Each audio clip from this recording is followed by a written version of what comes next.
Guys, long time no सी। बहुत अरसा हो गया, बहुत अरसा नहीं, 2 दिन हो गए। मैंने आप लोगों के लिए कोई एपिसोड रिकॉर्ड नहीं किया। उसकी वजह ये है कि मैं बहुत बीमार थी, बल्कि मैं आज भी आप लोगों को बीमार लग रही होंगी अपने, क्योंकि उस तरह की एनर्जी जिस तरह से आप लोग मुझे हर एपिसोड में देखते हैं, वो एनर्जी आप लोगों को नज़र नहीं आ रही होगी। बट ये है कि आज मैं आ गई हूँ आप लोगों के लिए एक नई वीडियो के साथ। हालांकि I was not feeling good, लेकिन फिर भी मैंने कहा कि जो मेरे व्यूअर्स हैं वो डिस्टर्ब होंगे, उनकी रूटीन ख़राब होगी, उनको उस तरह से अपडेट्स नहीं मिलेंगी। तो इसलिए मैं आप लोगों के लिए आई हूँ और मैंने सोचा कि ये जो है वीडियो आपके लिए छोटा मोटा एपिसोड जो है वो रिकॉर्ड कर लेते हैं, जिसमें अपडेट्स के बारे में भी बात करेंगे, आईपीएल के मैचेस के बारे में भी बात करेंगे, क्या हो रहा है and etc. So make sure कि आप इस यूट्यूब चैनल को सब्सक्राइब कर दें, क्योंकि इस पे आपको ना सिर्फ क्रिकेट की अपडेट्स मिलती हैं, बल्कि आपको अपनी ज़िंदगी के हर पहलू के बारे में इसमें जो है वो अपडेट्स मिलती हैं। मतलब you talk about politically, socially, economically, lots of factors to talk about. तो खैर, starting off with a very सिर्फ सरप्राइजिंग ब्रेकिंग न्यूज़ कि जब मैंने भी उसको सुना मैं बहुत हैरान हो गई। अब मुझे समझ नहीं आया कि मैं क्या कर रही हूँ। मतलब Ben Stokes has now opted himself out of the selection for T20 world cup. मतलब अब वो T20 वर्ल्ड कप 2024 के लिए इंग्लैंड की तरफ से अवेलेबल नहीं होंगी। ठीक है, और बहुत हार्ट ब्रेकिंग न्यूज़ है ये। और उनका कहना ये है कि सिर्फ इंजरी हुई है एंड एक्सेट्रा, बट मुझे नहीं लगता कि उनको कोई इंजरी हुई है। लेकिन मुझे लगता है शायद उनको सदमा लग गया एक तरह से, क्योंकि जब उन्होंने ओडीआई क्रिकेट से रिटायरमेंट ली तो फिर इंग्लैंड ने उनको बुलाया था कि तुम रिटायरमेंट वापस लो, वाइट बॉल क्रिकेट ये वाला वर्ल्ड कप हमारी तरफ से खेलो। और बेन स्टोक्स जब आए तो आपको भी पता है, मुझे भी पता है कि इंग्लैंड का सफ़र कितने बुरे तरीके से एंड हुआ था ये वाला, कितनी गंदे नोट पर उन्होंने अपनी कैंपेन का जो है वो इख्तिताम किया था ओडीआई वर्ल्ड कप 2023 जो हुआ था उसका। तो शायद मुझे लगता है उसका सदमा ले लिया उन्होंने कि मतलब इसलिए तुम लोगों ने मुझे बुलाया था, इसलिए तुम लोगों ने मुझे बुलाया था, जलालत के लिए बुलाया था। तो ये छोटी छोटी चीज़ें होती हैं जो करती हैं, लेकिन मुझे नहीं लगता उनका कोई फिटनेस इशू है। वो खैर आईपीएल भी नहीं खेल रहे इस दफ़ा चेन्नई सुपर किंग्स से, तो हो सकता है हो भी, लेकिन इनका कुछ पता नहीं चलता कब वापस आ जाएं कब ना आ जाएं। लेकिन कुछ पता नहीं चलता ना इनका। बेन स्टोक्स, अब अगर मैं दूसरी बात बताऊं, जिस तरह से 2022 का T20 वर्ल्ड कप इन्होंने इंग्लैंड को जिताया था जबरदस्त हिटिंग के साथ, he can do a lot for any team he joins, whether you talk about franchise cricket या अपनी नेशनल टीम के लिए बात कर लें। ये बंदा जीनियस है, और जब ये खेलने पर आता है तो ये सब कुछ सबको पीछे छोड़ देता है। और माइंड इसका जो है वो तो हद से ज़्यादा जीनियस है। मतलब इसका दिमाग में पता नहीं क्या है कि मतलब he is always there to go for genius decisions, जो आपके और मेरे दिमाग में भी नहीं होंगे। खैर, हमारे पास दिमाग भी है, लेकिन ये जो है इस तरह की चीज़ें हैं। उसके अलावा अगर आप वैसे आपको क्या लगता है कि क्या बेन स्टोक्स को इस तरह से हट जाना चाहिए था अभी, क्योंकि उनकी उम्र पड़ी है, ये उनकी रिटायरमेंट की या उनकी ना खेलने की उम्र है नहीं जो वो इस तरह से कर रहे हैं, उनको वापस आना चाहिए? आपको क्या लगता है? Do tell me in the comments below. और उसके अलावा मैं बताते चलूँ कि मैंने एक स्ट्रैटेजी अनाउंस की हुई थी। मैंने कहा हुआ था कि जो मेरी वीडियो पे कमेंट करता होगा ना रेगुलरली पंक्चुअलिटी के साथ फुल, उसको मैं अपनी वीडियो में लूँगी, उसको मैं अपने प्रोग्राम में लूँगी। ठीक है, उसके साथ हम एक प्रॉपर वीडियो रिकॉर्ड करेंगे। लेकिन यार मुझे उस तरह से कमेंट्स देखने को मिल ही नहीं रहा है। अब उसके पीछे क्या वजह है ये मुझे नहीं पता, लेकिन you have to see my video के। आपको कमेंट्स करने पड़ेंगे, क्यों? वरना अगर आप नहीं करोगे नुकसान आपका है। आपके और मेरे दरम्यान में वो एंगेजमेंट वाला सीन ही नहीं होगा। इंगेजमेंट वो वाली नहीं, दूसरी वाली इंगेजमेंट जिसमें हम कहते हैं कि भाई अच्छा कनेक्शन है, बातचीत हो रही है, ये वाली इंगेजमेंट।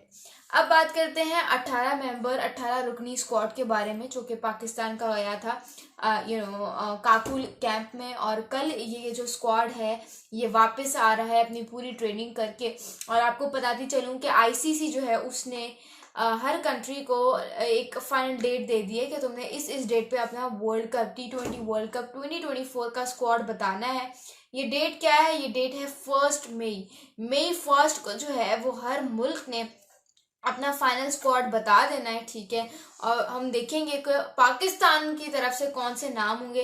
लेकिन अभी जो स्क्वाड में नाम आ रहे हैं जो कि सॉर्ट ऑफ सीरीज खेलेंगे, वो पाकिस्तान वर्सेस इंग्लैंड भी खेलेंगे, वो पाकिस्तान वर्सेस आयरलैंड भी खेलेंगे, तो ये जो पाकिस्तान वर्सेस न्यूजीलैंड भी खेलेंगे, तो ये जो प्लेयर्स अब वाले स्क्वाड में होंगे वो ये तीनों सीरीज खेलेंगे। और इनडायरेक्टली मतलब ये कि वो T20 वर्ल्ड कप भी खेलेंगे। लेकिन उसमें नाम किसके हैं? बाबर आजम एज कप्तान, ठीक है, वो आप लोगों ने देख लिया, मैंने भी देख लिया कि बाबर आजम को कप्तान के तौर पे अपॉइंट कर लिया गया। ये कप्तान की स्टोरी थोड़ी सी आगे चल के डिस्कस करते हैं, अभी हम डिस्कस करते हैं स्क्वाड को।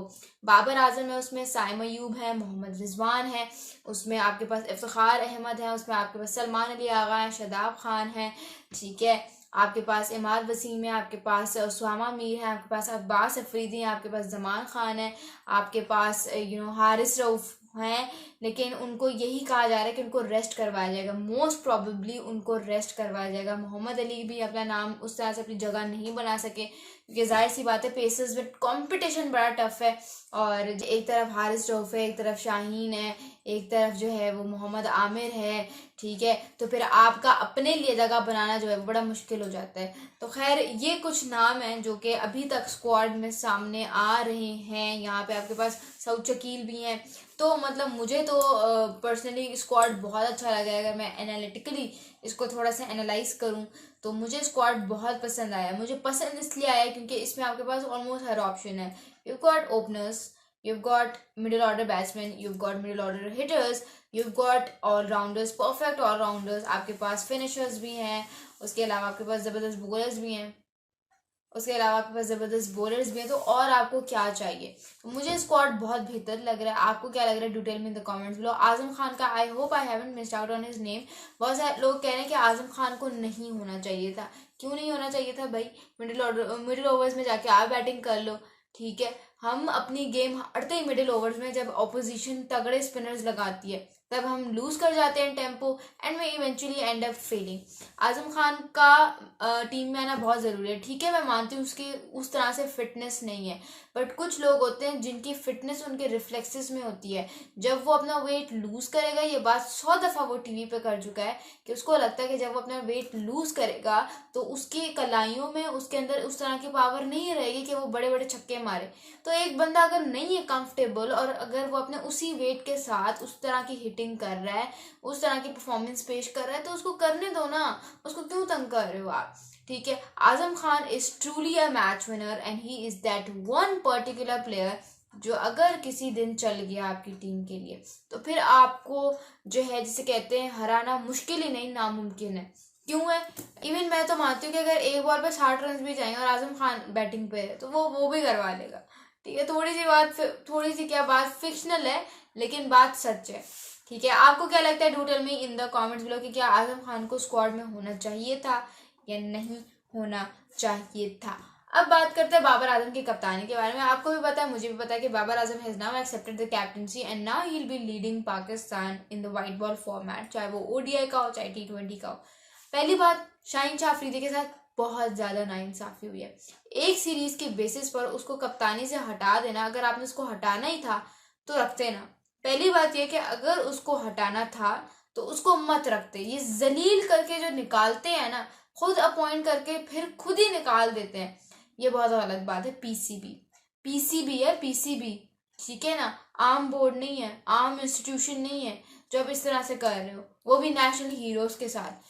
उसको पहले निकाला, अब उसको निकाल के तुम रख किसके रहे हो? तुम ये देखो, बाबर आजम को, जिसकी अल्लाह अल्लाह करके फॉर्म वापस आई है 2024 में, उसको कप्तान रख दिया।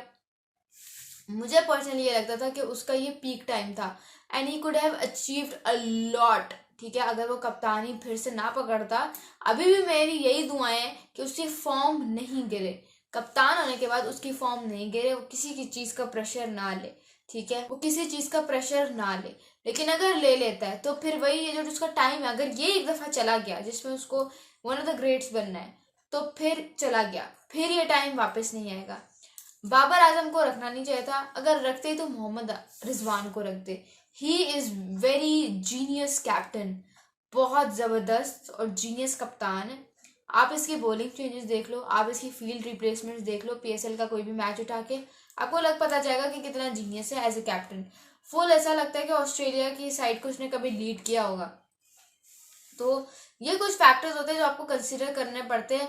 मुझे तो ये लगता है कि बाबर आजम को दोबारा कप्तान के तौर पे नहीं आना चाहिए। वो अलग बात है कि बाबर आजम बहुत अच्छा कप्तान है, लेकिन उसका मसला क्या है? उसका मसला ये है कि वो प्रेशर ले लेता है, जो हेट उसको मिल रहा होता है उसका प्रेशर ले लेता है, और प्रेशर में वो अपनी गेम खराब करता है। ना सिर्फ गेम बल्कि कप्तानी भी खराब करता है।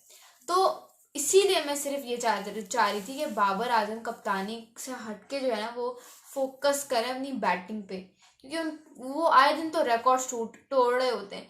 तो अगर और ज़्यादा इस तरह से होता तो और चीज़ें फ्लरिश कर सकती थी। उसके बाद बात करते हैं आईपीएल के मैच के बारे में। ये कैसे हो सकता है कि आप आरसीबी के फ़ैन हो या आप किसी भी टीम के फ़ैन हो और वो आपको दुख ना पहुंचाए, आपको तकलीफ ना पहुंचाए, आपको दर्द ना पहुंचाए? ये तो हो ही नहीं सकता। आरसीबी अभी तक 4 मैचेस खेल चुका है, जिसमें से आरसीबी ने सिर्फ और सिर्फ 1 मैच जीता है और 3 मैचेस हारे हैं। आज इनका मैच था लखनऊ सुपर जायंट्स के साथ और आज वाला मैच भी हार गए। मतलब हार गए यार, क्या क्या टीम क्या है ये। एक टारगेट आपको चेस करना था और आप ये देखो कि लाइक उस टारगेट में आपके पास बैटिंग ऑर्डर क्या है। आपके पास one of the greatest batsman, आपके पास विराट कोहली है, ठीक है, आपके पास जो है वो फैफ डू प्लेसिस है, राजत पाटीदार है, मैक्सवेल है, आपके पास दिनेश कार्तिक है, फिर भी you were not able to chase the target of 182। 19.4 overs में 153 पर ऑल आउट हो गए। 153 all out just in 19.4 overs. अगर मैं बैटिंग कार्ड थोड़ा सा बता दूं, Virat Kohli 22 of 16, Faf du Plessis 19 of 13, Rajat Patidar 29 of 21, Glenn Maxwell 0 duck पर आउट हो गए, दिनेश कार्तिक 4 ऑफ 8। ये थी आज की इनकी परफॉर्मेंस और कहीं से ये नहीं लग रहा कि जीतने आए हैं। मतलब आप थोड़ी सी स्प्रिट दिखाओ, ठीक है, और आप मैच हारे कैसे, मुझे तो समझ नहीं आ रही। उसके अलावा अगर आप बात करो सिर्फ आरसीबी की बॉलिंग के बारे में, Reece Topley, Mohammed Siraj, Cameron Green, Yash Dayal, Glenn Maxwell, इस तरह का बॉलिंग पैनल है इनका, बिल्कुल फारिग। सिर्फ मोहम्मद सिराज, ठीक है, और इसमें आपका ग्लेन मैक्सवेल। आपका मोहम्मद सिराज वो वाहिद खिलाड़ी है जो अगर तो जिस दिन चल गया तो गया, अगली टीम गई, जिस तरह से एशिया कप का फाइनल हुआ था, ठीक है, और एक वर्ल्ड कप का भी मैच था, वरना आपकी बॉलिंग में कुछ भी नहीं है। कैमरॉन ग्रीन उस तरह से परफॉर्म ही नहीं कर रहे, ठीक है। ग्लेन मैक्सवेल ने 2 विकेट्स निकाली और 23 रन दिए, लेकिन फिर भी क्या फ़ायदा जब पूरी बॉलिंग कुछ नहीं कर रही, ठीक है, और टारगेट इतना कोई ज़्यादा है भी नहीं, ये देख लो आप। लेकिन फिर भी बैटिंग फेल तो फिर टीम फेल। तो ना आपने बॉलिंग पे पैसा खर्च किया कि आप बॉलिंग अच्छी रख लेते, ना बैटिंग आपसे हो रही है, तो फिर आपसे हो क्या रहा है, मुझे ये समझ नहीं आती। फिर आपसे क्या हो रहा है, या फिर आपका मकसद क्या है कि आप क्या करने आए इस टूर्नामेंट में। अभी तक Rajasthan Royals is that one particular team that is ruling the points table. 4 matches खेले हैं, 4 जीते हैं और सबसे ऊपर नंबर पे। मुंबई इंडियंस का तो आरसीबी से भी बुरा हाल है। मैं तो सोच रही हूँ मुंबई इंडियंस के फैन कौन है भाई, कॉमेंट में नीचे आके मुझे बता दो। 3 मैचेस खेले, तीनों मैचेस हारे, एक भी मैच नहीं जीता। सबसे निचली जो दर्जा होता है ना एक टेबल का, वो मुंबई इंडियंस ऑक्यूपाई करके बैठा हुआ है। तो खैर ये था, मुझे ये लगता है आरसीबी का सफ़र बहुत जल्द एंड होने वाला है, क्योंकि ये लोग खेलने या ये लोग मुझे लगता है जीतने नहीं आते। लगता है अब लड़कियों से उधार पे ट्रॉफी लेनी पड़ेगी। आपको क्या लगता है, do tell me in the comments below. और आज इसी के साथ जो है वो हमारी वीडियो का दी एंड होता है। मजीद ऐसी वीडियोस देखने के लिए इस यूट्यूब चैनल को सब्सक्राइब कर लें और साथ ही साथ बेल आइकॉन को भी प्रेस कर दें ताकि you can never miss out on any video from us. Thank you so much.